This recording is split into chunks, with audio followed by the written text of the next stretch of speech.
Bueno, continuamos con la siguiente mesa y, en primer lugar, lo que me gustaría, están todos atentos al micro, que es importante, pero lo primero que me gustaría es daros las gracias, de verdad, porque estamos, bueno, todos sabéis, estamos en un momento pues que hoy comienza la campaña electoral. Y estos señores se deben a sus jefes y a sus partidos, pero han tenido la gran deferencia de venir a este curso para debatir sobre sanidad. Todos están implicados en el ámbito de la sanidad y lo que queríamos hacer con esta mesa es tener una visión desde los diferentes ámbitos parlamentarios, los diferentes arcos parlamentarios que hay en Europa, en España y en las comunidades autónomas, a tener un reflejo fiel de lo que ocurre. Si bien es verdad que nos hubiera gustado tener a alguien del Congreso de Diputados y del Senado, ha sido imposible, porque en estos momentos pues no sabemos quién va a estar en la siguiente legislatura, con lo cual hemos tenido que tirar mucho de las comunidades autónomas, mucho también del Parlamento Europeo y de las cámaras que estaban actualmente constituidas, ¿no? Con esto tenemos la representación, yo creo, muy bien nutrida, porque yo creo que están grandes representantes de todos los partidos políticos. Empiezo por allí, Javier Padilla, Más Madrid, está en la Asamblea de Madrid, Ana Cuartero, también en la Asamblea de Madrid, Vox, Marta Marván, también Asamblea de Madrid, PP, Susana Solís, Parlamento Europeo, Ciudadanos, y Jesús Puente, no es Asamblea, es Junta, no, Cortes de Castilla, PSOE. Con lo cual, bueno, pues tenemos una nutrida representación de todos los partidos políticos que están trabajando actualmente y que van a tener un papel fundamental durante la legislatura. Unos porque se están constituyendo, otros porque ya están en marcha, como vosotros dos. Pero desde luego van a ser los que van a marcar el carácter político en los siguientes años. Y les invitamos a participar y a iniciar esta mesa redonda con una reflexión sobre si tuvieras que elegir dos titulares de prensa de los 2 últimos años, ¿con cuál te quedarías? ¿Con cuál os quedaríais cada uno de vosotros? Independientemente si lo habéis hecho, si lo han hecho vuestros partidos políticos o no, por la relevancia que tienen para vosotros y para el sector salud. Si quieres empezar tú, Javier. Vale, perfecto. No sé si se oye o no, porque... ¿Se oye? Sí, vale. Bueno, pues nada, muchísimas gracias por la invitación. Un placer estar aquí. ¿Con ese o esto está funcionando? No sé si se escucha. Yo creo que sí. No, por atrás. Es que yo creo que lo tienes muy lejos. Ah, sí, en efecto. Vale. Bueno, pues eso, muchísimas gracias por la invitación, un placer. Y bueno, pensando en cuáles serían los dos titulares que creo que podrían servir para enmarcar un poquito esta mesa de debate de lo ocurrido en la última legislatura, el primero que había pensado escoger son todos los titulares relacionados con el descubrimiento y la puesta a disposición de la población de la vacuna frente al COVID. Y el segundo, digamos, por coger algo por el lado positivo y algo por el lado negativo, y el segundo, todo lo relacionado con el incremento en listas de espera que ha habido en el conjunto del Estado español en estos últimos 2 años, ¿no? Por dar un poco de justificación al porqué de la elección de estos, creo que son dos titulares que sirven muy bien para ver un poquito, por un lado, la foto general, pero por otro lado también algunos aspectos que deberían marcar, digamos, líneas de futuro. Lo relacionado con el descubrimiento de la vacuna del COVID yo creo que nos habla de varias cosas, pero una de las cosas de las que nos habla es de las cosas que ocurren cuando se alinean los intereses, o sea, el impulso de lo público con los intereses de la industria farmacéutica y las necesidades sociales, ¿no? Esas cosas, eso de lo que hablamos siempre de la necesidad de conducir la I+D+I de cara a buscar aquello que la sociedad necesita. Creo que en el ámbito de la investigación de la vacuna, en el contexto del COVID, se vio de forma muy muy clara. Obviamente no todo es oro lo que reluce, porque sí que es cierto que en torno a gestión de la evidencia disponible y a los ritmos acelerados que se llevaron en esa época se cometieron algunos errores y algunos aciertos, pero creo que ese es un aspecto a tener en cuenta, especialmente a tener en cuenta de cara al futuro cuando se piense, como se está pensando en muchos marcos, muy especialmente en el marco europeo, cuál es el papel que tienen que tener las instituciones y lo público en el ámbito de la I+D+I y en el ámbito de llegar a que haya una investigación muy dirigida a aquello que verdaderamente necesita la sociedad, ¿no?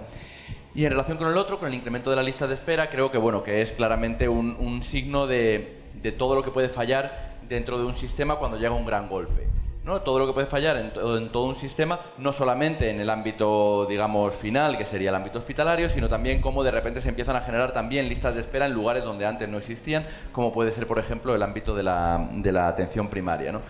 Entonces, recopilando un poco a esto, creo que de cara mirando a los 4 años que han pasado y de cara a los 4 años que vienen, sí que creo que tenemos que tener muy claro que hay que intentar que las políticas de salud sean políticas de alto nivel, es decir, que las políticas de salud no sean aquello que queda metido en el trastero y que solamente salta a la palestra cuando existe algún problema sistémico, como pudo ser una pandemia, sino que las políticas de salud verdaderamente sean aquello que mueven, o sea, el leitmotiv de los gobiernos, y ahí tienen que estar integradas, evidentemente, las políticas sanitarias, y luego ser muy conscientes de que existen 3 grandes ámbitos de retos que van a ser a los que haya que responder como gobiernos en general, como consejerías de sanidad y de ciencia en particular. Un reto a nivel medioambiental y cómo nuestros sistemas se adaptan a todo aquello a todos los impactos que tiene en términos de salud el cambio climático. Un ámbito de retos tecnocientíficos muy vinculado con hacia dónde dirigimos la I+D+I y hacia dónde dirigimos todos aquellos retos relacionados con la digitalización. Y un tercer reto socioeconómico y sociopolítico que está muy vinculado con aquellos escenarios de pluripatología, aquellos escenarios en los cuales pluripatología, desigualdad, que acaban dando unos resultados que son hacia los cuales tenemos que responder. Ana. Bueno, lo primero, muchísimas gracias, porque creo que incluso en campaña electoral nos ayuda a todos a mantener la cordura, ¿no? Quizás separarnos un poquito del titular fácil, ¿no? Y tener estos debates, ¿no? Para reflexionar no solo sobre los 4 años que han pasado, sino sobre todo para proponer y exponer las visiones que tenemos sobre los 4 años que vienen, ¿no? En la Asamblea de Madrid acabamos de empezar una nueva legislatura y creo que es un momento muy bueno, pues, para contaros, para exponer cómo vemos las cosas. Es muy difícil lo que nos habéis pedido de 2 titulares, porque hay que centrarse en un ámbito solo, ¿no? Y yo, al hilo de la frase, ¿no?, que marca este seminario de Reimaginemos la medicina para mejorar y prolongar la vida de las personas, me he querido centrar en eso para elegir los 2 titulares, ¿no? Alargar la vida de las personas, ¿no? En tantos casos, pues efectivamente depende de esa innovación, muchas veces en los fármacos, ¿no? Pero hemos tenido titulares en ese sentido que pueden resultar y que resultan, por lo menos para nosotros, muy preocupantes, ¿no? En el acceso, en la definición de políticas, de estrategias que nos permitan asegurar efectivamente la producción de determinados medicamentos que aseguren que enfermos críticos o enfermos dependientes de una medicación, como pueden ser los diabéticos, como puede ocurrir con las inyecciones de adrenalina. No sé si se oye bien o no se oye bien. ¿Se oye? No. Y acercando tampoco. O me deja Javier el suyo. Bien, bueno, estaba diciendo que he elegido los titulares teniendo en cuenta ese tema que se nos propone, ¿no?, de cómo alargar y mejorar la vida de los pacientes, ¿no? En el sentido de alargar la vida, ¿no?, he querido resaltar titulares que muestran cómo se han puesto en riesgo en muchas ocasiones el abastecimiento de determinados medicamentos que pueden resultar críticos para enfermos como pueden ser los diabéticos, ¿no? Ese suministro de insulina o de determinados compuestos se ha visto comprometido en determinadas ocasiones, pero no es el único, ¿no? Se han visto también roturas de stock en adrenalina, que es los inyectores autoinyectables de adrenalina para los alérgicos, grandes alérgicos. Con lo cual, la medicina, la farmacología puede asegurar, digamos, superar determinadas patologías que fueran impensables o determinadas crisis que fueran impensables superar hace determinados años, pero ahora el reto está en permitir que realmente podamos asegurar el acceso a esos productos farmacéuticos, ya no solo la equidad en el acceso, ¿no?, que también se ha hablado, sino asegurar que estratégicamente España es capaz de aprovisionarse, de fabricar y de poner, por tanto, a disposición de todos los españoles determinadas terapias de forma segura, ¿no?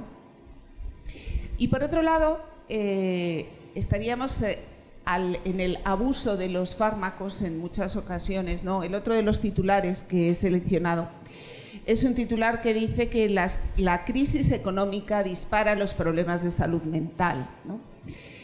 Y lo podemos unir a esos titulares que dicen que España es uno de los países en los que más psicofármacos se consumen, ¿no?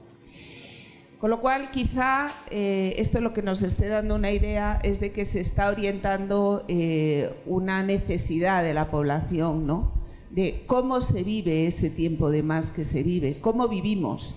Vivimos más, las terapias de determinadas enfermedades, la investigación del cáncer nos permite efectivamente alargar la vida de las personas, pero cómo vivimos ese tiempo más que vivimos, cómo disfrutamos de nuestra vida. Pues quizá no estamos, la sanidad no está sabiendo orientarlo de forma adecuada, ¿no? Creo que es muy importante invertir en salud mental, creo que es muy importante disponer de psicólogos, de psiquiatras en la atención primaria que nos permitan reducir ese consumo quizá indiscriminado de psicofármacos, pero no porque no podamos acceder a ellos, sino porque realmente haya una disponibilidad de todas esas terapias que son tan efectivas y que evitan que en un momento determinado los médicos de cabecera en los centros de salud, ante la imposibilidad de derivar a los pacientes a servicios de psicología o de psiquiatría suficientes para atender esas necesidades, pues al final acaban recetando un psicofármaco, un relajante, cualquiera de estas terapias. No estaríamos en los dos extremos, digamos, de lo que sería la terapia farmacológica, por un lado asegurar aquello que realmente es crítico y que se puede ver comprometido su suministro, siendo además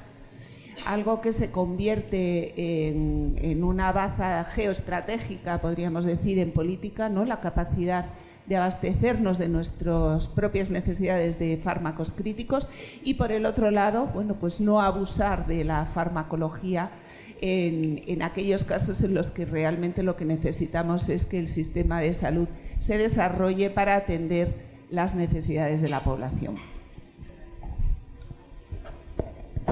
Yo creo que sí.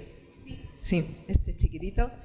Buenos días a todos por estar aquí un viernes, ¿no?, de veraniego, pero a estas horas la verdad que muy agradable. Supongo que hace 3 días estuve aquí por la tarde un poco más duro, así que aprovechemos este momento que es bastante agradable para debatir. Gracias por la invitación, Nati. Y bueno, ha sido muy interesante la ponencia anterior, yo creo que ya nos ha dejado una alfombra, ¿no?, para debatir. Entonces, en esas dos titulares, o sobre todo esas dos ideas que quería lanzar en la introducción, digamos, de los temas que vamos a hablar hoy, es pues el sistema sanitario del futuro. Ya se ha hablado mucho, ya hay bastantes titulares en general que han recogido qué sistema sanitario queremos en un futuro, principalmente por la presión a la que ha sometido la pandemia a nuestro sistema, ¿no? Hablar de los profesionales, de las nuevas profesiones que también tienen que incluirse dentro del sistema, la tecnología, cómo puede ser realmente una herramienta que nos ayude para esa nueva sanidad del futuro.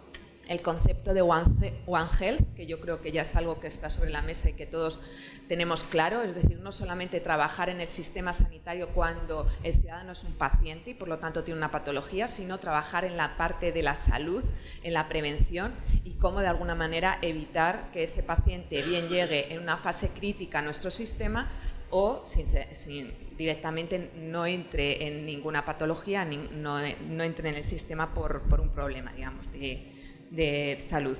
La digitalización, cómo puede ser una herramienta que realmente nos interese tanto a los profesionales para descongestionar, para hacer un seguimiento a su paciente de manera prolongada y en los distintos niveles asistenciales, que sea una herramienta a favor y no que evitemos esos miedos que también han sido muchos titulares los que hemos leído de que van a sustituir las pantallas a los profesionales. Eso nunca será así, pero sí que es verdad que hay muchas herramientas que pueden ayudarles, sobre todo para facilitar y agilizar listas de espera. Por lo tanto, también esa gestión de datos que tienen todos nuestros profesionales, el Big Data, qué podemos hacer con todos ellos, la inteligencia artificial, cómo puede ayudar a nuestros profesionales a que puedan anticiparse a que ese paciente, cuando se le hagan una serie de pruebas diagnósticas, ya pueda haber un filtrado y pueda dar una serie de pistas al profesional para ayudarle.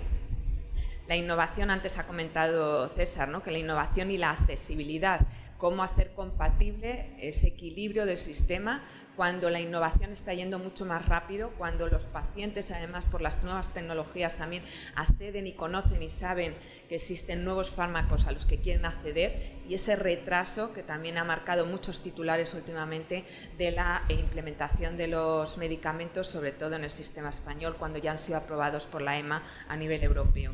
Ensayos clínicos que también existen y que no llegan a los pacientes, por lo tanto ese punto de accesibilidad y equilibribilidad, y que todo se englobaría con la sostenibilidad del sistema. Así que, primer titular, sistema sanitario del futuro.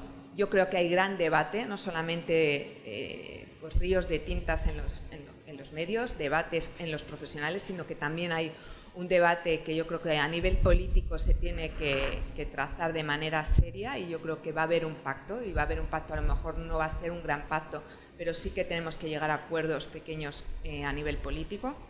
Y luego el otro titular serían, después de la pandemia, después de ver lo que hemos visto con el COVID y las soluciones que ya ha puesto el doctor Padilla sobre la mesa, ¿no?, cómo la colaboración público-privada nos ha conseguido hacer llegar a vencer esta pandemia.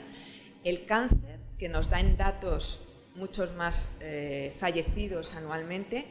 Ya dice la industria que en el 2030 podemos tener al alcance que el cáncer sea curable y que por lo tanto pase a ser una enfermedad crónica. Pues yo creo que es un gran reto que ya han marcado bastantes titulares, que además va a ser un espacio en donde nos vamos a poder poner de acuerdo no solamente a nivel político, distintos partidos políticos, sino también distintas administraciones. Europa ya ha marcado una línea que hasta ahora nunca se había hecho en objetivos de sanidad. El cáncer es una enfermedad curable y yo creo que ese titular también hay que remarcarlo, y yo me quedo con esos dos titulares. Muchas gracias, Marta. Pasamos a Jesús. Jesús, ¿cuáles son tus dos titulares? Muchas gracias por la invitación y muchas gracias por introducir también los elementos sociales en el tema de la innovación, porque es fundamental. Sobre todo los que estamos aquí sentados tenemos que recoger las inquietudes ciudadanas y ponerlas también al servicio de los mismos, ¿no? y conseguir que la administración pública cumpla con esas demandas, ¿no? Yo tengo dos que están muy relacionados con la accesibilidad y están muy relacionados también con los derechos constitucionales y los derechos fundamentales. Y me explico. El primero es del pasado 3 de julio de 2023, donde el Tribunal Constitucional ampara a una mujer que fue derivada a otra comunidad para abortar.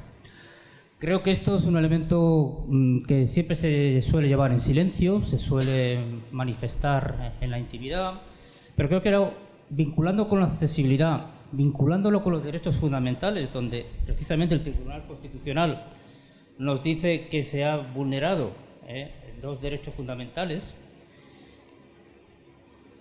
creemos que las nuevas terapias, como la mifepristona y el uso de fármacos para ayudar a las mujeres a poder cumplir con ese derecho, es una innovación que mejora la accesibilidad y es una innovación que no encarece el servicio, más bien al contrario, da más seguridad a la mujer y permite que se pueda realizar en un contexto mucho más cercano y mucho más humano.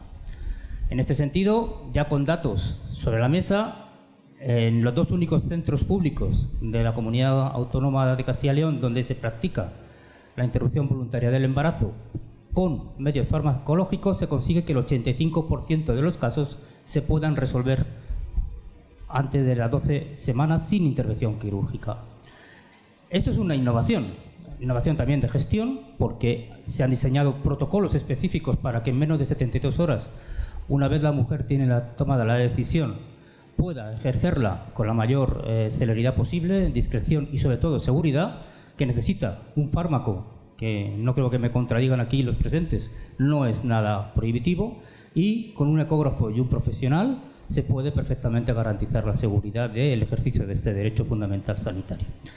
Y por otro lado, es otra noticia también que me parece muy importante y que fue derivada de un estudio que se hizo en la Federación Española de Defensa de la Salud Pública, donde hablaba que las demoras en atención primaria en España son actualmente de 7,76 días, subiendo en un 3,71 la media que teníamos desde 2019. Y esto es un problema muy serio porque la puerta de entrada al sistema sanitario es la atención primaria. Y en este país no habíamos tenido demora. De hecho, nuestra atención primaria, que es que permite la capilaridad en todo el territorio español hasta el último rincón, permite la accesibilidad a un sistema sanitario de calidad, resulta que ya empieza a poner trabas y disminuye la accesibilidad a los servicios básicos. Yo creo que estos dos elementos nos tienen que hacer reflexionar sobre la crisis que está teniendo nuestra antes joya de la corona, que era la atención primaria. Hay que recordar que hace no menos de 2 décadas asesores de Tony Blair venían a España para aprender de nuestro modelo sanitario de atención primaria. Está empezando también a convertirse en un obstáculo para acceder a un servicio básico de salud. Para mí estos son dos elementos que son fundamentales y para mí creo que son elementos que hay que tomar en cuenta y tiene que generar consensos, porque la atención primaria en toda España, ya no solamente en mi comunidad autónoma, está empezando a dar signos preocupantes de crisis. Pues muchas gracias, Jesús. Y Susana, remata desde Europa. A ver, te lo tendrás que acercar a la boca, el micro. Lo tengo cerca. ¿Se me escucha bien así? Sí. Vale. Bueno, lo primero, muchísimas gracias por tener también la visión europea, porque aunque es cierto que las políticas sanitarias son competencia de los Estados miembros, en este caso en España, regionales, Europa creo que tiene mucho que decir. Europa tiene competencias en coordinación transfronteriza que pueden resultar, bueno, que son pocas, pero que han demostrado ser cruciales a la hora, por ejemplo, de luchar contra la pandemia, ¿no? Y no solo eso, sino que a partir de ese momento, pues hemos visto, Europa está prioritario y como prioridad política tenemos, no sé si se me oye bien, ¿sí? Vale. Que tenemos que la prioridad de reforzar toda esa cooperación internacional. Vosotros me pedíais qué titular podíamos elegir. Bueno, pues claro, viniendo de Europa, yo me refería además precisamente a uno que salió el día de mi cumpleaños, en diciembre del 2020, que era que Europa daba luz verde a la vacuna, ¿no?, contra la COVID. Y a partir de ese titular creo que puedo exponer muy fácilmente cuáles son las prioridades que tenemos en sanitarias en Europa, que como muy bien ha explicado César, al final son reglamentos que van ahora pues, a ser implementados en los próximos años en España. Mi primera reflexión viendo ese titular es que necesitamos más coordinación, más cooperación, y por lo tanto el hecho de no cooperación, como vimos al principio de la pandemia, pues llevó a más lentitud en la toma de decisiones, a problemas de abastecimiento, y por lo tanto Europa tiene claro que tenemos que ir hacia la Unión Europea de la Salud, que lo bueno es que ya no tenemos que explicar lo que es. Refuerzo, coordinarnos esfuerzos para tener sistemas sanitarios más resilientes. La segunda reflexión es que hemos sido capaces de vencer al COVID por la innovación y por la ciencia, ¿no? Gracias a eso tenemos vacuna. No solo por la rapidez con que se ha desarrollado, sino porque no debemos olvidar que había muchos años de investigación de empresas biotecnológicas, de científicos, de investigación de más de 10 años en enfermedades infecciosas. Y gracias a eso tenemos vacuna. Por lo tanto, no podemos quedarnos atrás en innovación en Europa. Y es algo que tenemos que aprender. Sacabais los datos de, no sé si Jesús lo decía, pero es que tenemos que cambiar las cifras. El 47% de los medicamentos hoy en día se hacen en Estados Unidos o provienen de Estados Unidos. En Europa, el 25%. Hace 25 años esto era lo contrario. Por lo tanto, tenemos que reaccionar, ¿no? Y yo creo que la pandemia, la vacuna, nos ha hecho reaccionar de que tenemos que cambiar esas cifras. Y cuando nos vamos a los ensayos clínicos, donde por cierto España es bueno, pues, número 1 en Europa, cuando vemos Europa en su conjunto, estamos estancados y perdemos peso respecto a China o Estados Unidos, que por cierto se están acelerando. Por lo tanto, innovación, y Europa tiene que cambiar, y luego, bueno, si queréis podemos hablar de ese tema. La tercera reflexión, también lo comentáis aquí, es el acceso, ¿no? No podemos tener una Europa de 2 velocidades. La vacuna nos trajo algo a lo que ahora no queremos ya, que no podemos dejar de tener, y es que no solo fue el desarrollo, sino que fue el acceso a todos los europeos, independientemente del país donde vivían. Y eso es algo a lo que ya no vamos a renunciar en el futuro cuando hablamos en la Unión Europea. Porque hoy en día, dependiendo de tu código postal, puedes acceder a un medicamento oncológico o no. Y no os digo, pues, cuando hablamos de lo que ocurre en Alemania, donde en 100 días tienen acceso al medicamento innovador. En España tenemos 500 días y en Rumanía pues no os lo quiero ni contar. Eso también ha sido el vuelco que nos ha hecho que ahora, cuando estemos legislando todo el paquete farmacéutico, será una de nuestras prioridades. El tercer punto es los datos. También nos dimos cuenta de que no podíamos compartir datos, nuestros sistemas no se entendían, y tenemos un gran potencial en Europa. Por lo tanto, la prioridad y lo que estamos negociando ahora, de hecho yo estoy negociándolo, es el espacio europeo de datos sanitarios. Estoy hablando de 450 millones de historias clínicas que no solo nos van a permitir a nosotros como ciudadanos poder acceder a nuestro historial clínico, o que un médico nos pueda acceder a él en cualquier lugar de Europa. Estoy hablando de 450 millones de historias clínicas para la investigación, para la ciencia, para la industria, para el desarrollo de todo el Big Data, de la inteligencia artificial. Eso es fundamental en Europa y es una de las prioridades que, además, es así que esperamos poderlo tener finalizado durante la presidencia española. Por lo menos lo que es el reglamento, para que luego, bueno, pues sea la implementación, que ya podemos ver cómo será la implementación, pues, en los diferentes sistemas sanitarios, que será, pues, mucha inversión también, tanto de recursos como de dinero. Y finalizo con algo que también nombraba Marta, ¿no?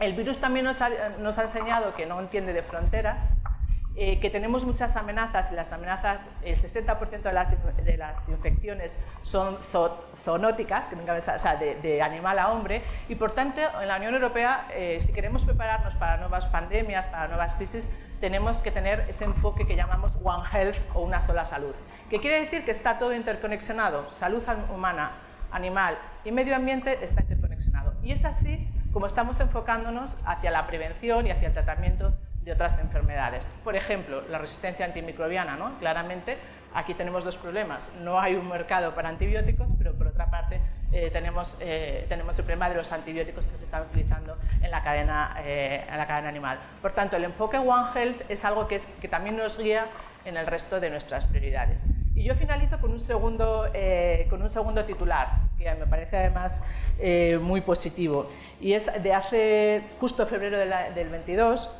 y es que la Unión Europea aprobaba el Plan Europeo contra el Cáncer. Y esto es un hito histórico, y es un hito histórico por lo que significa para nosotros como europeos, que por fin tenemos un plan de acción. Ahora es verdad que son los Estados miembros los que lo tienen que implementar, pero también porque es la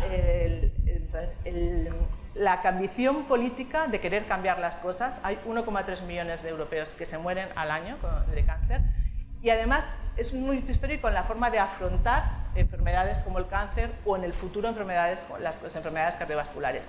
Y es un enfoque holístico, enfocado sobre todo en la prevención, y no nos olvidemos que el 40% de los cánceres son prevenibles. No podemos permitir no invertir más en prevención. Por supuesto, en acceso a medicamentos, y también, y ahí estoy de acuerdo contigo, es por primera vez un plan que tiene en cuenta el aspecto social, el aspecto de los enfermos del cáncer, de los supervivientes y de los familiares. Y por lo tanto, esto también, y acabo con una llamada de optimismo, porque es la forma que la Unión Europea va a enfocar el resto de retos que tenemos por delante. Y hablo de retos como la resistencia antimicrobiana, y hablo de retos como el envejecimiento de la población, y el segundo gran plan de acción que estamos pidiendo, que es un plan de acción para las enfermedades cardiovasculares. Nati lo sabe muy bien, porque lo estamos intentando empujar, porque tenemos una población que cada vez envejece más, pero que muchas veces son prevenibles.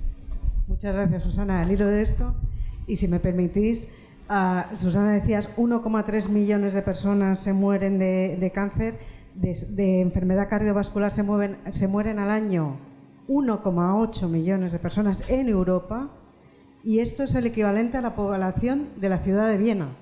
Es que es impresionante y no lo tenemos tan focalizado. Pero bueno, al hilo de esto, y recojo una pregunta que teníamos con algo que nos ha contado César. Vosotros que estáis en el arco parlamentario, que tenéis la capacidad de legislar y tenéis la capacidad de cambiar las cosas.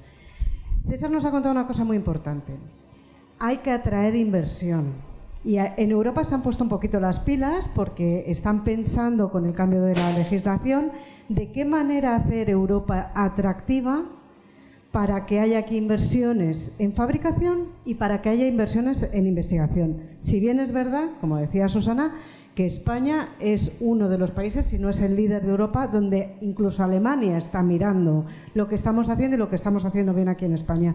La industria tiene mucho interés porque aquí tenemos muy buenos profesionales, muy buenos gestores de investigación y atraemos la inversión. Ayer lo estaba contando Jesús Ponce, el presidente de Novartis, que se hace una gran inversión en España. ¿Qué medidas, vosotros que estáis... Estoy pensando, mira, Castilla y León. Nosotros ahora estamos construyendo ahí una fábrica. Esa tractora, ¿no?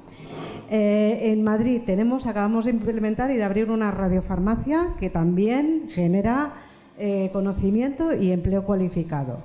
¿Qué medidas pondríais, con quién pactaríais sobre todo? Porque esto no es un tema solo de sanidad. ¿Qué medidas propondríais en vuestra competencia, en el ámbito de vuestra competencia, para tener esa atracción hacia España, hacia vuestras comunidades autónomas? Que empiece quien quiera. ¿Quién quiere empezar? Ana, venga. Vamos a ver si ahora... Si te la acercas, se escucha. Sí, sí, es que el problema es que se apaga la petaca. Si veis que se apaga a lo largo de la intervención, pues me avisáis y cojo el otro micro. Bueno, lo primero, en España, lo primero que hay que hacer es abandonar las políticas del actual gobierno y dejar de ahuyentar a cualquiera que quiera hacer una inversión en España con medidas como el impuesto sobre los beneficios de las empresas, el impuesto a las grandes fortunas, es decir, toda esta pléyade de medidas que van en contra de todo aquel que quiera invertir en un negocio próspero en España, ¿no? O sea, yo creo que esto es algo que todos los inversores o todos aquellos que forman parte de todas estas grandes corporaciones lo tienen claro.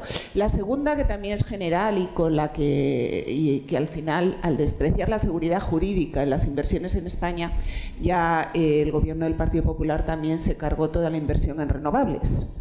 Entonces yo creo que lo primero que hay que hacer es no demonizar a aquel que quiere venir a invertir y quiere venir a que rinda su capital en España, también en la industria farmacéutica, también en la investigación, también en la salud, no penalizarle. Lo segundo es asegurarle un marco regulatorio estable, con una seguridad jurídica adecuada.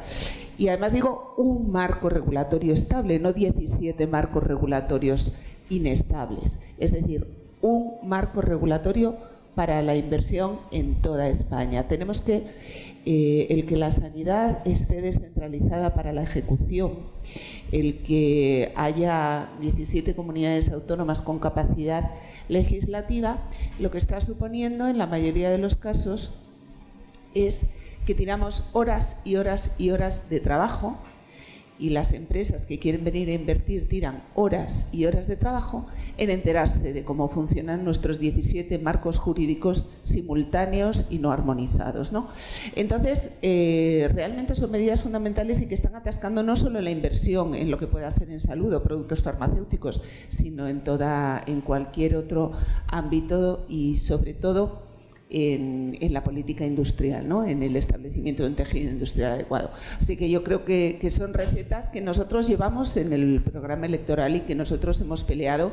Nosotros impulsamos y le pedimos en la aprobación de los presupuestos a los que llegamos a un acuerdo en 2022 esa ley de mercado abierto en la Comunidad de Madrid, ¿no? Como punto de partida para esa estandarización de las regulaciones en todas las comunidades autónomas, que permitan que se vuelvan un poco menos locos todos los inversores cuando quieran venir a España y en Madrid en este caso en concreto. ¿Quién quiere continuar y con medida? ¿Y a quién iríais? ¿Con quién pactaríais? Porque claro, esto no es una cosa solo dependiente de sanidad, que está muy bien lo que has estado diciendo. Bueno, pues cada uno tiene su posición, pero evidentemente no es una decisión exclusivamente de sanidad. ¿Con quién teníais que acordar? Yo pienso siempre en Irlanda. Irlanda tiene un marco donde hay muchísima inversión en cuanto, por ejemplo, a instalaciones, a fábricas. O hay demandas, no sé, de los profesionales sanitarios para poderse dedicar a investigación. También bueno, abordar... el tema de los pactos, perdona, que no, nosotros por supuesto pactaremos con cualquiera que no sea un enemigo de España, eso está clarísimo y hemos dejado claro. Sí. No, pero pactos con Hacienda, con industria, o sea, ¿con bien. qué tipo de compañeros de viaje dentro del arco parlamentario, que son otros grupos, tendréis que pactar esto? Es que tenemos capacidad para modificar políticas unos más que otros, sobre todo si gobiernas. Si no gobiernas tienes muchas menos posibilidades de cambiar leyes para eso. Existe consenso, pero te lo digo para ponderar la capacidad que tenemos los que estamos aquí sentados, al menos hablo de mi caso, ¿no? Y en el tema de los pactos, pues lógicamente son fundamentales, son pactos de Estado para tomar decisiones y cambiar leyes. Pero primero quería dejar... Se ha quedado en el ambiente como que España no es un país seguro para invertir. Yo creo que decir eso es una barbaridad. Que aquí acribillamos a impuestos a las empresas. Yo creo que también eso está fuera de lugar y que del único impuesto que se ha generado ha sido con los impuestos caídos del cielo. Nada de los intereses lógicamente legítimos dentro del marco legal. Creo que todas las empresas que están aquí cuentan con un marco de seguridad. Esto no es hacer un favor a España. Al revés, creo que es sembrar dudas donde no tiene que haber ninguna, ¿no? Sobre medidas concretas legales, yo creo que es importante que la Ley 17/2022 de 5 de septiembre de Ciencia, Tecnología e Innovación ha abierto un camino que debemos de mantener, gobierne quien gobierne, sobre todo para garantizar la carrera profesional de los investigadores. Y yo creo que esto es muy importante porque no podemos mantener un pool de investigadores que estén constantemente con el susto de si van a poder conseguir mantener una estabilidad en su puesto de trabajo y si van a tener una posibilidad de crecer en ese puesto de trabajo. Yo creo que mantener esta ley y profundizarla y, lo más importante, financiarla, creo que es un elemento clave. Lo digo porque es importantísimo, aparte de garantizar este recurso humano, que para mí los recursos humanos son los más importantes, además de los tecnológicos, porque sin recurso humano no hacemos nada, y creo que España tiene mucho recurso humano, pero muy poco valorado. No es normal que tengamos investigadores que se tengan años y años como becarios y publicando en revistas de alto impacto. Eso no tiene sentido. Hay que promocionar que esa investigación llegue a la práctica clínica diaria. Creo que en esto es fundamental que tanto universidades como centros hospitalarios universitarios trabajen a la par, y esto todavía no se ha conseguido. Creo que es importante reformar algunas leyes como la del 86, que establece dónde deben de colaborar las universidades con los centros de investigación universitario. Creo que eso es fundamental. Y hay unas leyes que son recurrentes todos los años, que son las leyes de presupuesto. Y esas leyes de presupuestos son las que tienen que alimentar este marco legal, que creo que es beneficioso, la que comento de ciencia, tecnología e innovación, y mientras que no consigamos esto, pues no lo vamos a alcanzar. Llevamos años, por ejemplo, que el Centro de Investigación de Salamanca, público, vinculado también a la Universidad de Salamanca, tuviera suficientes recursos, y la verdad nos está costando mucho. Entonces, ahí, por ejemplo, mi grupo político no tendría absolutamente ningún problema para pactar el aumento de presupuesto suficiente para poner en marcha esta ley en cada uno de los territorios españoles. Yo creo que en esto, por nuestra parte, creo que hemos demostrado que somos capaces de alcanzar consensos con quien realmente favorece la vida de los ciudadanos, ¿no? Has dicho una cosa muy importante, que es la ley de ciencia. La ley de ciencia que se aprobó sin ningún voto en contra. Se logró el consenso. Esas son las leyes que perduran en el tiempo y que pueden movilizar aún más, porque no vamos mal en investigación. ¿Quién quiere continuar? Marta. En cuanto a la legislación, ¿no? Y yo creo que también es importante en el momento en el que estamos, y ya que ayer empezó la campaña, pues tomar también los programas electorales como ese compromiso, ¿no? Ese precontrato que firmaremos luego todos juntos.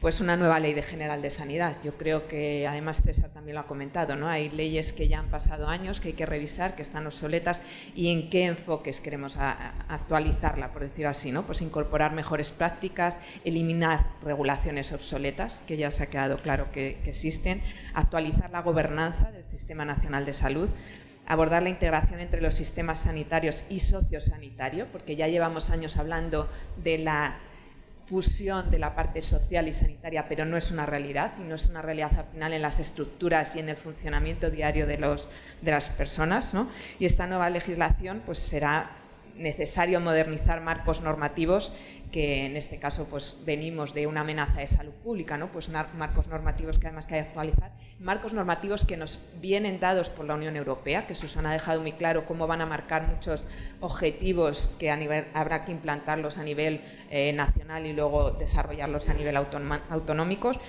Y como hablabas de legislación también, ya que hemos vivido una pandemia y hemos visto una serie de necesidades, habrá que tener una ley de pandemias donde esos retos que hemos dicho que hablemos de no solamente el virus y muchos virus que podrán llegar, la pandemia del cáncer, la pandemia de las enfermedades cardiovasculares, de la obesidad, es decir, que afecta a la población en general y por lo tanto en problemas de salud pública, y esa ley en la parte legislativa. Pero también antes nos preguntabas que a nivel económico, ¿cómo podemos potenciar, ¿no? ¿Qué compromisos deberíamos de tener? Pues reforzar medidas para garantizar la competencia con la unidad de mercado. Ya no podemos hablar de manera local, ni siquiera la farmaindustria existe a nivel local en España. Os movéis a nivel internacional, ya no solamente el marco europeo, sino la competencia con otros países o con otros, en este caso Estados Unidos, pero también la potencia de China, incluso India, ¿no? Por lo tanto, tenemos que garantizar esa competencia con la unidad de mercado o el exceso de regulación. ¿Cuántas veces nos dicen en España somos muy proteccionistas y al final eso está impidiendo que podamos tener un mercado, podamos ser una potencia, porque todos hoy vamos a poner en valor el gran sistema que tenemos, los grandes profesionales que tenemos. El sistema nos ha dado unos datos porque tenemos a casi todos nuestros ciudadanos dentro del sistema, y algo está fallando para que no sepamos, pues por ese exceso de regulación, atraer toda esa innovación que estarían deseando venir a trabajar a España por todo el potencial que tenemos, ¿no? Y tres cosillas más, pues el régimen de licencia pues se cambiará por la declaración responsable, que ya está funcionando en otros ámbitos, estamos hablando a nivel ya de industria, o que el silencio positivo sea realmente positivo para todo lo que es las empresas, ¿no? Y crecer en tamaño, puesto que España también tiene mucho desarrollo industrial pequeña pyme, pues crecer en tamaño. Esas pequeñas pinceladas económicas que, por supuesto, revierten a todo lo que serían los proyectos sanitarios o de innovación o de la industria, ¿no? Tecnológica. Muchas gracias, Marta. Si se admiten peticiones del oyente, has comentado una modificación o una nueva ley general de sanidad. Yo no sé cuál de las dos cosas son más efectivas, pero si bien es verdad que hemos tenido estabilidad en el sistema sanitario y hemos podido avanzar rápidamente, independientemente del gobierno que estuviera en el poder en ese momento, es porque teníamos una ley de sanidad general de sanidad consensuada, como la ley de ciencia, y efectivamente y orgánica y muy consensuada, con lo cual había tal grado de consenso que llegara quien llegara, nadie la cambiaba. Hombre, las estrategias, las visiones son diferentes, pero basadas siempre en la misma piedra angular. La petición, y ya que estáis todos aquí, yo aprovecho que modero y yo pido, es que si vais a tocar alguna ley esencial como es la Ley General de Sanidad, la toquéis de forma consensuada a todos los grupos políticos. Que lo hagáis, independientemente de quién esté en el gobierno, que lo hagáis todos de acuerdo, porque la salud, está bien las estrategias, pero la salud, y esto no me voy a equivocar, todos queréis lo mismo, independientemente en el partido que militéis. Todos queréis tener una ciudadanía sana, queréis tener a los pacientes totalmente abordados y con los recursos, los mejores recursos disponibles. Con lo cual mi petición sería El gran pacto de la salud. El gran pacto, pero el gran pacto político, porque es muy importante que todos estéis de acuerdo. Javier, y dejo la última a Susana. Sí, claro. Bueno, por señalar primero un marco nacional y luego el marco autonómico. En el marco nacional, hablaba Marta de la ley de pandemia. Yo quiero recordar que en el año 2011 se aprobó una ley general de salud pública que, según fue aprobada, se metió en el cajón, y de repente en 2019 se mencionó otra vez, y en 2020 todo fue como ¿por qué no la hemos aplicado desde entonces? La ley general de salud pública contiene el 80% de lo que necesita la actualización en legislación en el ámbito de la salud pública. Lo que pasa es que las leyes hay que desarrollarlas. Recordemos que fue la última ley del Gobierno que terminó en esa legislatura. Creo que en términos de legislación a nivel nacional sí que amerita cambios en marcos de transparencia y homologación y homogeneidad en todo lo relacionado con la fijación de precios, y que probablemente eso puede favorecer una mayor facilidad de implantación en términos de industria, y todo lo relacionado con marco de agencia de evaluación.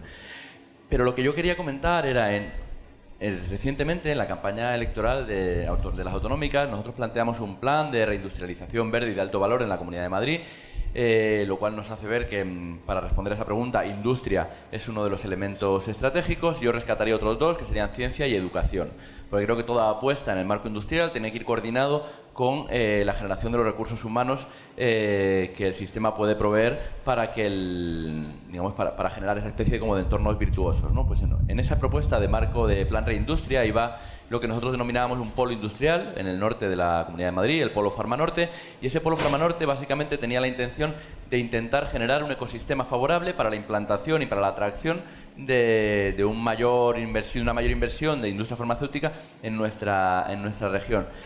Por un lado, porque sí que es cierto que cierta forma de funcionamiento, cuando lo público entra, tiene capacidad para generar entornos virtuosos, desde esa visión de la economista Mariana Mazzucato de la generación de un Estado emprendedor, en lo cual lo público no solamente mira desde fuera, sino lo que hace es generar dinámicas que favorecen que la industria, también que la empresa privada también quiera invertir en ese entorno, sino también porque algunos de los ejes fundamentales que trazábamos eran ejes que lo que ponían era a colaborar lo público y lo privado. Por ejemplo, planteábamos la creación de un fondo capital semilla para la inversión en proyectos de high risk, high reward, en los cuales, por ejemplo, simplemente lo privado no tuviera los incentivos para invertir, digamos, en solitario, ¿no? Planteábamos también la creación de un centro tecnológico para pymes, principalmente vinculadas con el ámbito del diagnóstico, de forma que esas pymes que necesitaban una I+D, pero que no tenían capacidad propia para generarla de forma internalizada, pudieran externalizarla a lo público, para que después, cuando se le devolviera el producto que se hubiera desarrollado, cuando se aplicara en el ámbito del Sistema Nacional de Salud, se hiciera con unos criterios de retorno de esa inversión pública, ¿no? Con criterios de interés público, ¿no? Y luego la generación de un cuerpo de asesoría jurídica para aquellas empresas que se quisieran implantar en el ámbito de nuestra región, que tuvieran facilitado ese aspecto, ¿no? Entonces, en ese ámbito no es tanto la generación de nueva legislación en nuestra región como la generación de una inversión y un empuje en el ámbito de lo público para facilitar esa inversión privada. Súper importante lo que dices, porque a veces no pasa tanto por el ámbito legislativo puro y duro, porque no tiene sentido, pero sí que es verdad que el impulso político y que vosotros tengáis un ojo y lo metáis en vuestra agenda política es muy importante. Y ahora terminamos con Europa. ¿Qué está haciendo Europa? Bueno, pues si algo nos pedís todo el sector es certidumbre, ¿no? Certidumbre legislativa. Más que nada, no nos pongáis más piedras en las ruedas y, sobre todo, no nos cambiéis las reglas cada poco. Pero tenemos una gran asignatura pendiente en Europa, y es la legislación, lo que hablábamos antes del paquete, el llamado paquete legislativo farmacéutico, que tiene más de 20 años, que está obsoleto y que necesitamos actualizar y modernizar, sobre todo pues con el objetivo que decíais de tener una Europa competitiva en el sector biosanitario, y sobre todo que podamos fomentar la innovación. Y esta es la gran asignatura pendiente que tenemos, porque no hemos sido capaces de legislar este paquete, porque la Comisión, fijaros lo complicado que es, estoy hablando de una directiva de todo el marco farmacéutico, más dos reglamentos de huérfanos, de pediátricos y unas recomendaciones de antimicrobianas. La Comisión ha tardado un año en poder presentar una propuesta que además crea pues muchísima controversia dentro de las instituciones europeas, dentro del Parlamento, que va a ser muy difícil de negociar. De hecho, ni siquiera lo va a tocar la presidencia española y se quedará pendiente, que yo creo que es la gran asignatura pendiente para el próximo mandato. Como muy pronto estamos diciendo que no estará listo hasta finales del 25, ¿no? Con estos procesos legislativos. Algo urgente que tiene Europa para nuestra competitividad. Y lo uno, porque hace 2 semanas la Comisión, viendo un poco qué hacemos en Europa, ya poniéndome el gorro, de qué hacemos en Europa, porque a veces estamos compitiendo contra Estados Unidos, ¿no? La planta que quiere venir a España está compitiendo a lo mejor con ir a instalarse a Estados Unidos, y Estados Unidos tiene una ley de reducción de la inflación que está atrayendo empresas con incentivos fiscales, una ley muy simple, y Europa nos hemos quedado viéndolas pasar y hemos tardado en reaccionar. Por tanto, hace 2 semanas la Comisión Europea ha sacado un nuevo mecanismo donde para Europa hay 3 prioridades fundamentales, 3 estrategias. Uno, todas las tecnologías limpias, lo conocemos. Otro, todo lo que sea el deep tech, inteligencia artificial, digital. Y la tercera es el sector biosanitario. Y es estratégico para Europa volver a atraer y volver a reindustrializar Europa en sectores estratégicos, lo habéis mencionado aquí a lo largo de este debate, medicinas estratégicas, principios activos estratégicos que necesitamos volver a traer a Europa. Antibióticos, necesitamos volver a desarrollar nuevos antibióticos, y por lo tanto, para ese sector ha de haber una flexibilidad, y lo dejo aquí, una flexibilidad total en lo que son los fondos europeos, los fondos de cohesión, y hablo de los fondos de cohesión porque son los fondos estructurales los que tienen las comunidades autónomas a su disposición. Por tanto, buena noticia, y ahí lo dejo. Ana quería decir algo más.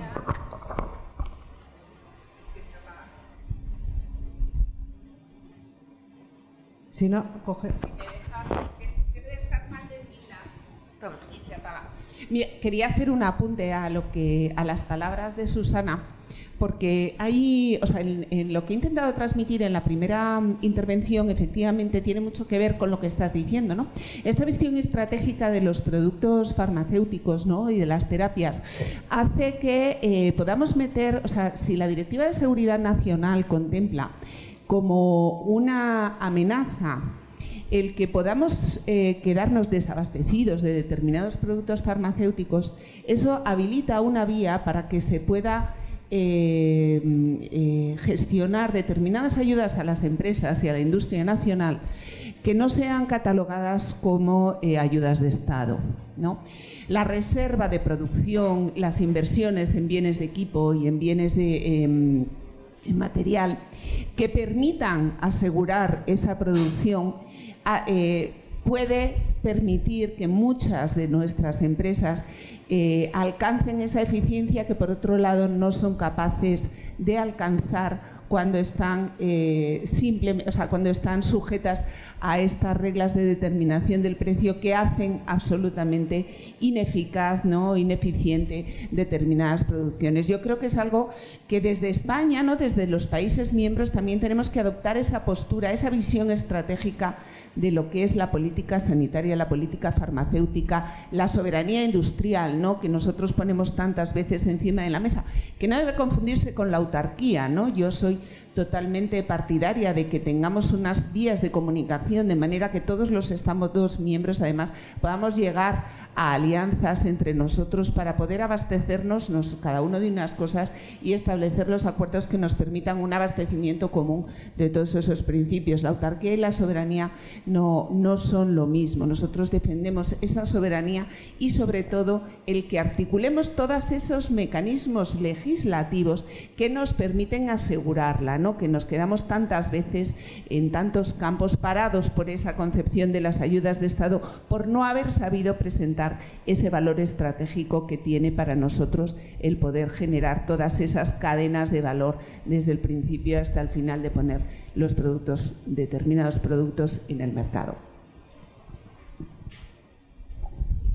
Muy importante porque,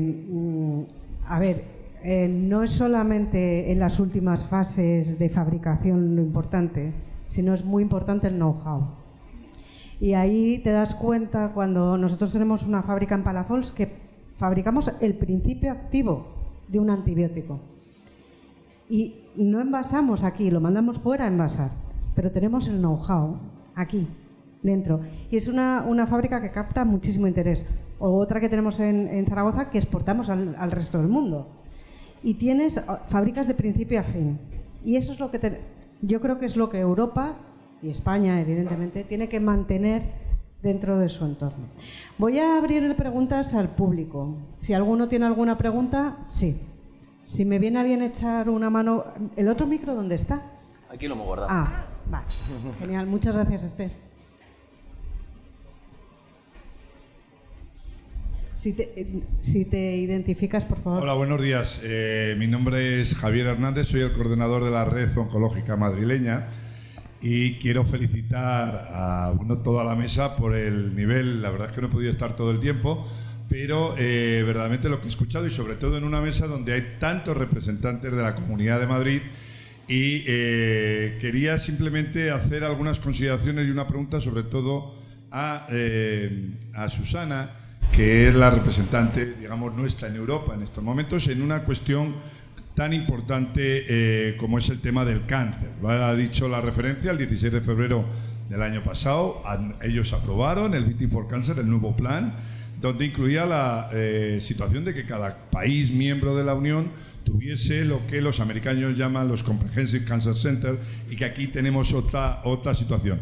Y luego ha hecho una cuestión muy importante con el tema del dato. Evidentemente, además se está trabajando mucho en este plan. Yo simplemente hacer la consideración de que estamos desarrollando esto, como muy bien ha dicho también Javier. Esto no solo es un potencial a nivel de salud, sino también de generación económica. Y simplemente un dato, para que quede bien claro la potencialidad que tiene la Comunidad de Madrid en la red oncológica. Un dato que también es muy interesante para la empresa. Hoy en día las empresas valen lo que valen sus datos. Eso lo tenemos todos claros. El MD Anderson de Houston en el año 2022 admitió 30.000 pacientes. El Sloan Kettering Center de Nueva York admitió 24.800 pacientes. La Comunidad de Madrid el año pasado admitió 40.000 pacientes. Ese potencial hace que Madrid sea una comunidad con 29 hospitales con centros oncológicos de alto nivel, 8 institutos, el CENIO, el Carlos III. Madrid puede ser un sitio que sea un hub oncológico de primer nivel, no a nivel europeo, sino a nivel mundial. Muchas gracias por la consideración. Y esto me lleva a pensar un poco con lo que nos ha comentado. Si queréis comentar algo de lo que han dicho, sí. Bueno, la consideración iba hacia Susana, que luego le paso el micro si quiere, pero como nos habían preparado varias preguntas más, que entiendo que por tiempo no van a hacer, sí quería hacer, al hilo de lo que dices, ¿no? Todo este tema de la gestión de los datos, la historia clínica única, que creo que es algo que es fundamental, y la accesibilidad de los datos. Bueno, pues creo que ahí desde nuestro partido alertamos, ¿no? Por supuesto, hay que hacer un uso adecuado de los datos. Por supuesto, los datos pueden estar disponibles para la investigación, para el Big Data, para lo que quiera, pero tenemos que tener claro que las historias clínicas son propiedad de los pacientes y, por tanto, todo el derecho, todo el desarrollo legislativo de la historia clínica, de todos esos repositorios de datos, uno de los retos fundamentales a los que nos enfrentamos es el de la propiedad, el del mantenimiento de la propiedad de los datos, las adecuadas anonimizaciones. Y te voy a pasar el micro porque me imagino que en Europa tienes mucho que decir por eso. Y luego, con respecto a los enfermos oncológicos, también quiero poner encima de la mesa el derecho al olvido, que es muy importante, que es reclamado por los enfermos oncológicos, porque pasamos a esta fase que espero que alcancemos, como ha dicho Marta, en 2030, en la que pasaremos a morir con cáncer y no a morir de cáncer. Por tanto, todos aquellos que han vivido el cáncer en su etapa, pues niños, jóvenes o incluso gente que ya lo ha vivido en la etapa adulta, se están viendo con problemas de acceso ya no a la sanidad, sino a la contratación de seguros médicos, etcétera, ¿no? Ese derecho al olvido también hay que regularlo también, y será al final no solo para los enfermos de cáncer, sino para cualquiera que gracias a las nuevas terapias pueda superar una enfermedad crónica, ¿no? Creo que Europa en ese sentido tiene mucho que decir. Tenemos que crear un marco regulatorio también estable y sobre todo proteger la intimidad y la propiedad de los datos en favor de los pacientes. Sí, Ana, solo gracias por la intervención, porque estoy totalmente de acuerdo contigo.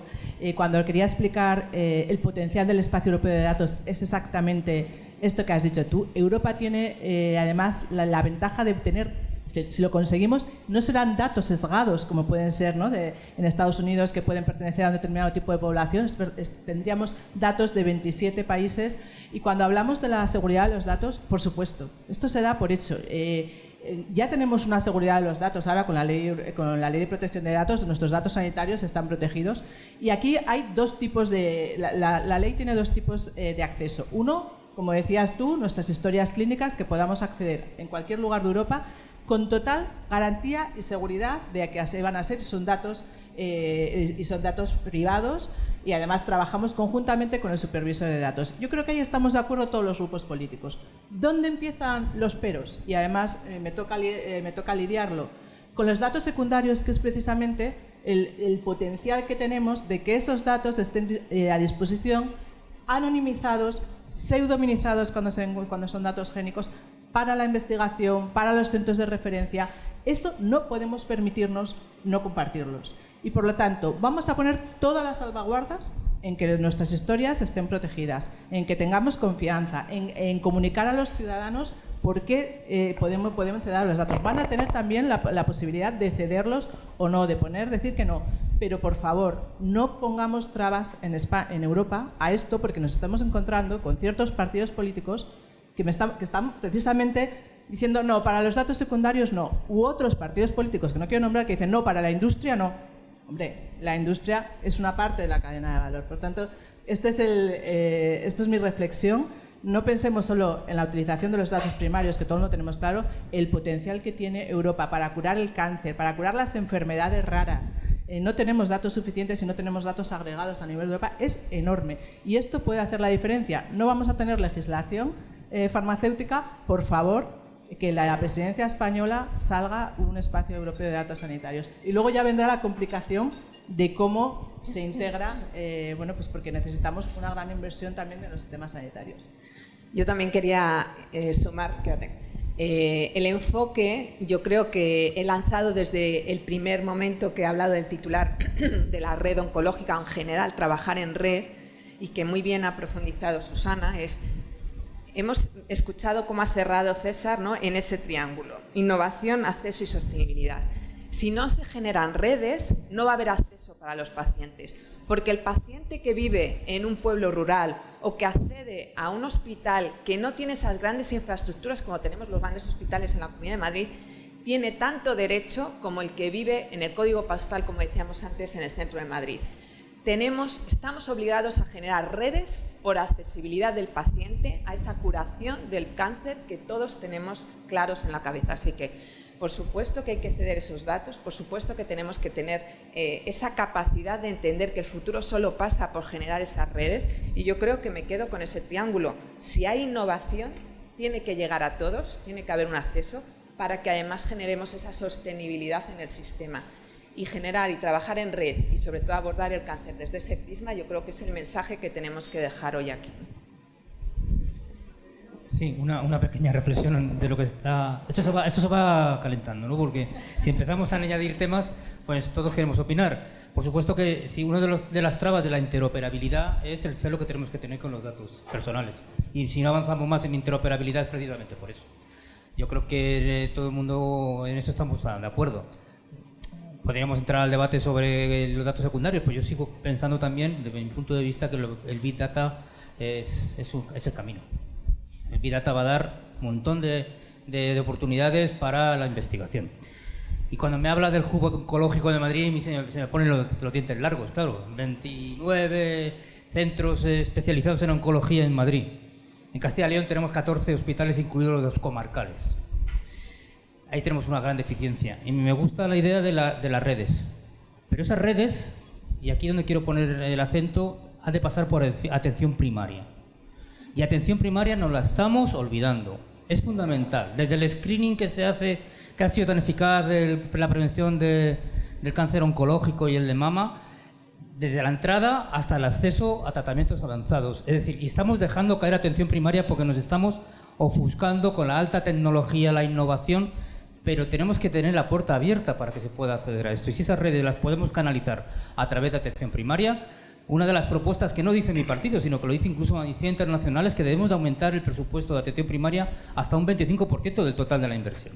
O hacemos esto o nos quedamos en la élite tecnológica de innovación y no la conseguiremos llegar al territorio. Yo creo que esto es importante, que no nos olvidemos de atención primaria, sobre todo, lo digo yo que vengo de una zona donde la atención primaria es fundamental. Bueno, si quiere replicar algo, vamos. Sí. Solo por explicar algo que es fundamental para entender los datos. Cuando hablamos de acceder a los datos nunca van a salir del centro sanitario. Es decir, va a haber una autoridad, imaginaros que un científico o un investigador quiere investigar sobre tumores de pulmón y necesita con inteligencia artificial, necesita tantas imágenes, 20.000 imágenes y tal. Los datos, siempre habrá un supervisor que da acceso, que te dice OK a esa petición, saldrán anonimizados de ese centro, pero siempre con un supervisor en medio, que es un supervisor nacional. Por lo tanto, que no tengamos miedo, que esto va a ser con la mayor seguridad. Yo siempre digo, es como ir a ver los datos a una biblioteca. No salen de ahí, por supuesto, los datos muy sensibles nunca saldrán de ahí y nunca saldrán si no están completamente anonimizados y trabajando conjuntamente con el supervisor de datos. Sí, me vale, gracias, Ana. Por complementar, hay dos aspectos. Por un lado, creo que desde las instituciones públicas cuando hablamos de datos tenemos que preguntarnos qué hacemos con los datos nosotros que ya tenemos, porque en muchas ocasiones se nos llena un poco, ¿no? Se nos llena la boca hablando de todo lo que podríamos hacer con los datos, pero luego la aplicación real lo que tenemos son unos sistemas de información que son básicamente unas bases de datos en los cuales profesionales meten información que no se les devuelve de ninguna manera. O sea, que lo que tenemos es lo contrario a la inteligencia artificial, y no por la parte artificial, sino por la parte de inteligencia. O sea, son bases de datos que no tienen capacidad, o sea, que tienen capacidad, pero realmente no los estamos utilizando para que nos devuelvan absolutamente nada, ¿no? Entonces, por un lado, hay una especie de disociación entre esa especie de digamos, como de futuro medio de Matrix que nos planteamos como si estuviera al alcance de la mano, y luego lo que es la realidad de una consulta en la cual tú te plantas ahí y eso no te devuelve ningún dato en absoluto, ¿no? Entonces creo que eso también tenemos que tenerlo un poco en mente cuando nos planteamos eso, qué es lo que hacemos. Y luego, sobre el tema de la seguridad de datos, yo creo que estamos en un momento en el cual llevamos muchos años con legislación y políticas sobre protección de datos. Creo que hay cierto consenso sobre lo que se puede o lo que no se puede hacer. Sobre lo que creo que no hay tanto consenso es sobre lo que se puede o no hacer con el producto derivado de esos datos. Es decir, vale, mis datos van a estar a disposición de investigación, van a estar totalmente anonimizados y entonces absolutamente nadie va a saber qué es lo que se hace con ellos, ¿de acuerdo? Pero luego resulta que, como yo en mi dispositivo móvil voy a buscar cosas sobre la enfermedad que yo tengo, se van a utilizar los datos que sean para proveerme a mí sobre anuncios, publicidad, sobre todo lo que se llama ese disease mongering, ¿no? Que sí que hay mucha regulación sobre publicidad directa al consumidor, pero no sobre lo que se llama la promoción de enfermedades, sobre ese disease mongering que no está vinculado con lo comercial, pero que sí, en cierto modo, performa una especie de, digamos, de ecosistema sobre lo que yo busco y sobre hacia donde yo me dirijo, que ahí sí que está como la siguiente frontera, ¿no? Yo creo que sobre lo otro son fronteras que ya se van superando y que puede existir una especie de imaginario social más o menos aversivo a lo que se quiere o no, pero que bueno, que se van dando pasos y la gente lo va entendiendo.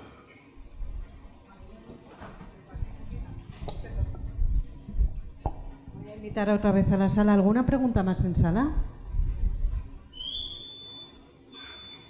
¿Alguna consideración? Bueno, pues yo sí que voy a hacer una consideración, y yo creo que habéis hablado un poquito todos, unos más, otros menos, sobre primaria, sobre atención primaria, y como sois muchos y más o menos tenemos que ir cerrando un poquito la mesa por tema de horarios, me gustaría saber, a ver, hacía ayer una reflexión que era, cuando yo empecé a trabajar, que eran finales de los 90, o sea, la sanidad, o sea, el estado de salud de la población no tiene nada que ver con el estado de salud de ahora. Tratábamos agudos. Ahora, afortunadamente, tenemos una legión de crónicos. Afortunadamente, ¿eh? Ya la gente, hombre, se sigue muriendo, pero cronificas mucho. Cronificas mucha patología. Entonces, es verdad que en ese modelo de agudos el hospital era un eje central, que lo habéis hecho referencia a todos, yo creo, ¿eh? Y ese eje central que se ha constituido y se ha visto en pandemia, que era el eje de la pandemia, porque además primaria estaba desbordada, lo que ha llevado es a tener un mayor grado de inversión en los hospitales. Ahora sí que es verdad que hay un consenso, da igual que partido político lo exprese, hay un consenso en la vuelta primaria. Y esto para ya cerrar la mesa. Si tuvierais poderes absolutos dentro de vuestro... Claro, esto es soñar, ¿eh? Dentro de vuestro arco parlamentario, el que sea, ¿qué medida impulsaríais? Diríais, esto es lo que va a poner a primaria en un papel esencial que estamos viendo ahora que tiene que tener. El tuyo es más difícil, ¿eh, Susana? Si quieres, termino contigo. ¿Empiezo yo? Bueno, yo creo que me has oído hablar de primaria constantemente, como la puerta de entrada al sistema sanitario, y el tema que hablas del tema de la cronificación creo que es fundamental. El primer elemento que creo que nos estamos olvidando es el tema del factor del personal sanitario. Es decir, no es normal que en una sociedad cada vez más cronificada, aquellas, no sé cómo llamarlo, profesiones, gremios, que pueden estar mucho más volcadas en lo que es el cuidado constante y permanente de enfermería, por ejemplo, de fisioterapia, no estén suficientemente dotados los centros de salud. Es decir, tenemos una buena dotación, espero que nadie se moleste, de médicos en atención primaria. Tenemos hasta un 5,6 por cada 10.000 habitantes, más, incluso casi que la media europea la superamos. Sin embargo, por otras profesiones que están muy vinculadas a la cronicidad, a la prevención, al acompañamiento, al cuidado de la cronicidad, están infrarrepresentados. Es decir, en la enfermería deberíamos de alcanzar al menos un 8,2 y estamos por abajo del 6 por cada 10.000 habitantes. Y esto, en atención primaria te encuentras a zonas básicas de salud donde hay una dotación más que suficiente de médicos, pero una infradotación en este tipo de profesionales que podrían hacerse cargo de la cronicidad. Y creo que por ahí es por donde tenemos que empezar a tomarnos en serio el asunto. Y se está produciendo un fenómeno social, porque para mí es una incógnita que creo que nadie tiene la solución, de que se están quedando plazas MIR vacías de primaria. Y esto nadie tiene la varita mágica. Tenemos que ser audaces, ser imaginativos y buscar la explicación de por qué, a pesar de darle esa opción, de bajar la nota de corte, de dar una segunda ronda para que aquellos que no en primera ronda no tomaron esas plazas, ¿por qué a pesar de eso prefiere un médico que se ha tomado sus años de estudio estar un año más preparándose el MIR antes de especializarse en atención primaria? Eso para mí es un reto que tenemos que empezar a buscar porque no es normal, eso no es normal. Y sin embargo, tenemos otros profesionales como los enfermeros y enfermeras de atención familiar y comunitaria que se especializan, que ejercen, se especializan y desarrollan hasta 6 años con su formación, 4 de grado y 2 de especialización, a las cuales tampoco les damos entrada prioritaria a atención primaria. Y terminan muchas veces de enfermeras generalistas, no porque lo hayan decidido, sino porque no se ven obligadas a ello. Entonces, estas distorsiones en la gestión del personal para atención primaria creo que es otro elemento fundamental que tendremos que empezar a buscar consensos. Bueno, pues sigo.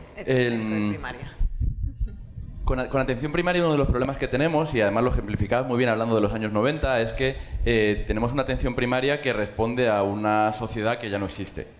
Hablamos mucho de la longitudinalidad, hablamos de la accesibilidad, pero hablamos de la longitudinalidad y la accesibilidad pensada en muchas ocasiones para una sociedad que ya no existe, ¿no? Yo suelo decir que cómo es la longitudinalidad, cómo es esa idea de tener el mío profesional para toda la vida en tiempos de Tinder, ¿no? En tiempos en los que nada es estable, como lo único estable en toda tu vida va a ser el profesional sanitario, pero sin embargo sabemos que tener durante 15 años al mismo médico de familia incrementa, o sea, disminuye un 30% la mortalidad, un 28% los ingresos, un 25% las visitas a urgencia, ¿no? O sea, esas son cosas que tenemos y tenemos que saber cómo conciliarlas. A ese respecto, creo que desde luego una de las claves, si no la fundamental, es la de la redefinición de los equipos de atención primaria. Los equipos de atención primaria históricamente se pensaban como equipos de atención primaria y equipos de apoyo y profesionales de apoyo, y en profesionales de apoyo se metía un totum revolutum que iba desde los trabajadores sociales, los fisioterapeutas, las matronas, etcétera, etcétera, etcétera.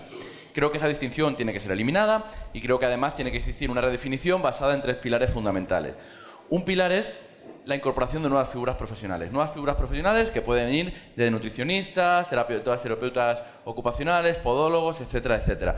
El segundo elemento sería el de la redefinición de algunos de los roles. Uno de los roles fundamentales es el de la enfermera familiar y comunitaria. Enfermera familiar y comunitaria que en muchas ocasiones hace la especialidad y se larga a urgencias o a planta de hospitalización de medicina interna, de urología o de lo que sea, porque no se le da cabida. Pero también es una redefinición de otros roles que son fundamentales, como puede ser el de los administrativos de atención primaria. Generar figuras de administrativos que sean específicas para el sistema sanitario, que sean específicas para atención primaria y además que incluso en el modo de funcionamiento funcionen con asignación capitativa. Es decir, que yo tenga mi administrativo y que ese administrativo salga de la unidad administrativa y se ponga a trabajar en la puerta de la consulta, ¿no? Que forma una especie de equipo más cohesionado. Y el tercer elemento, que es y que va muy en línea con la Declaración de Bucarest de Recursos Humanos que se aprobó recientemente, creo que en el mes de marzo, de OMS Europa, que era el de cambiar el foco, ya no caminar en el atraer y retener, sino que sea retener y atraer. A día de hoy, el foco principal tiene que estar en la retención de profesionales y después ya pensamos en cómo atraer a profesionales de fuera, porque si no, nos seguimos centrando en la competencia interautonómica en vez de centrarnos en la capacidad que tenemos para fidelizar a esa gente que la hemos estado formando, que nada quiere más que seguir trabajando en el propio sistema, y en concreto, por ejemplo, en el ámbito de la atención primaria, y que se ve expulsada por aspectos más o menos claros. Bueno, yo la verdad que este argumento, vamos, esto lo que voy a exponer yo, sí, alguno ya me lo ha oído más de una vez, ¿no? Para mí la revolución está en que la atención primaria tiene que dejar de ser aquello que sucede dentro de un centro de salud o de un ambulatorio para ser una cartera de servicios al alcance de todos los españoles.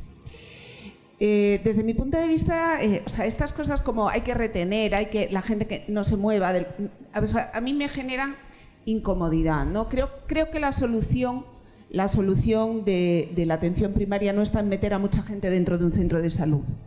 La solución está en proporcionar una cartera de servicios que incluya fundamentalmente la salud mental al alcance de todos los españoles.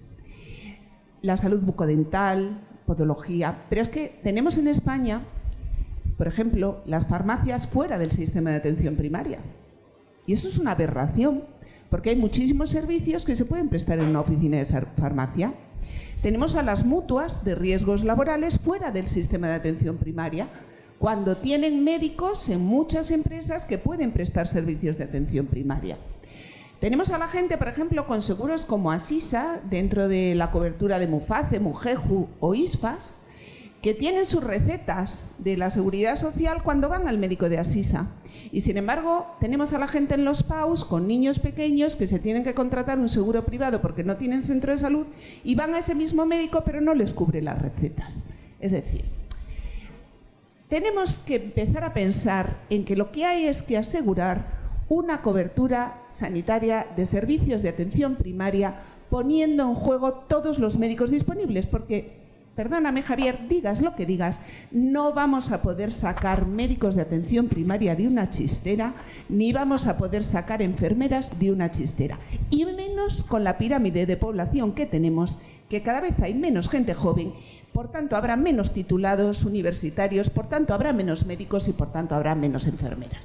Lo que tenemos es que ponernos de acuerdo, quitarnos traumas ideológicos de que si la pública, de que si los hospitales concertados, porque parece que los médicos se demonizan cuando la mayoría de los médicos atienden tanto en la pública como en la privada, ¿no? Y parece que se vuelven unos seres muy antipáticos cuando después de haber pasado consulta en la pública por la mañana van a pasar consulta a la privada por la tarde y no te pueden firmar la misma receta que te hubieran firmado por la mañana si hubieran estado, si hubieras ido al centro de salud, al que no puedes ir porque por tu horario laboral sales a las 8 y te vas porque te duele la garganta para que te den un antibiótico. Entonces, vamos a empezar a pensar en lo que nos tenemos que centrar los políticos, es en permitir que utilicemos todos los medios que a día de hoy tenemos a nuestra disposición para articular un sistema de atención primaria que cubra una cartera de servicios con garantía para todos los españoles, financiado con los impuestos que pagan. Natalia, perdona, me voy a tener que ir porque tengo junta de portavoces ahora a la 1. Bueno, pues entonces yo todavía ese espacio que dice Ana a lo mejor todavía no lo veo. Lo que sí que creo es que hay que seguir incentivando a los médicos de atención primaria, hay que revisar por qué no es atractiva la atención primaria. Por supuesto hay que revisar los MIRES. A nivel nacional, la ley de ordenación, hay que mirar cómo las especialidades entran, que sea mucho más ágil la contratación, y es verdad que tenemos que ir a atender a esos equipos multidisciplinares que ya ha comentado el doctor Padilla y que lo sabe bien por ser médico de atención primaria. Y así consigo ayudarle para que lleguemos a tiempo todos.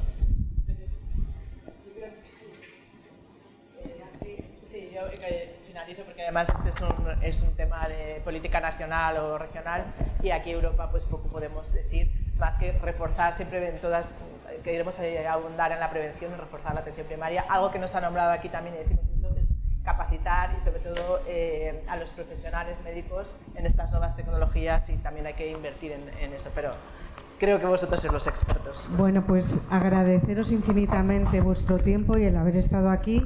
Pediros disculpas por el pequeño retraso de la mesa.